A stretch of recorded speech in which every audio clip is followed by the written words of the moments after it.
নমস্কার বন্ধুরা, আজকে আমি চিংড়ি দিয়ে শিম দিয়ে একটা মজাদার ভর্তা বানাবো।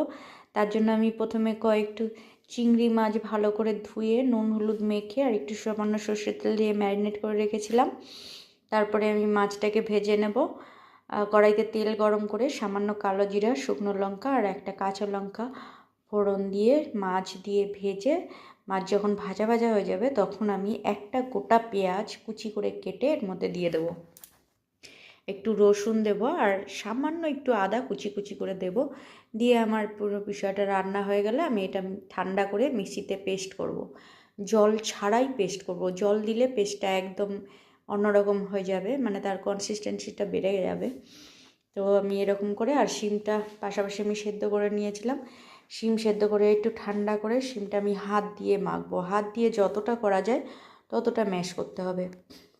তো করার পরে আমি কড়াইতে আবারও তেল গরম করে সেই চিংড়ি মাছটা দিয়ে নেব। দিয়ে ভালো করে নেড়ে চেড়ে নেবো। এর মধ্যে একটু রসুনও দিয়েছিলাম আমি।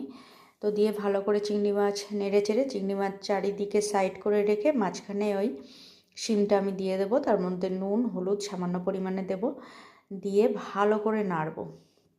এটাকে এখন নাড়তেই থাকতে হবে, বারবার নাড়তে হবে। সামান্য আপনি ঢাকাও দিতে পারেন।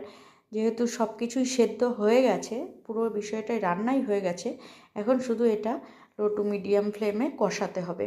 যত কষাবেন অত টেস্ট, তবে একেবারে শুকনো করা যাবে না। এটা নাড়তে নাড়তে যখন দেখবেন একটা আঠালো ভাব এসে গেছে তখন এটা হয়ে যাবে। তো এটা হতে থাকুক, ততক্ষণে আমি বলে নিই ভিডিওটা ভালো লাগলে অবশ্যই লাইক কমেন্ট শেয়ার করবেন এবং সাবস্ক্রাইব করে নেবেন। আপনারা ভালো থাকবেন, সুস্থ থাকবেন এই কামনা করে আমি আবার ভিডিওতে চলে এলাম। তো এই পেস্টটা দেখুন একদম হয়ে গেছে, চারপাশ দিয়ে তেল ছাড়ছে। তখন ধনেপাতা এবং চিনি দিয়ে এটাকে আরও একটু ঢাকা চাপা দিয়ে বারবার রান্না করে লাস্টে সামান্য ধনেপাতা কুচি করে দিয়ে দিলেই হয়ে যাবে এই শিম চিংড়ি মাছের ভর্তা।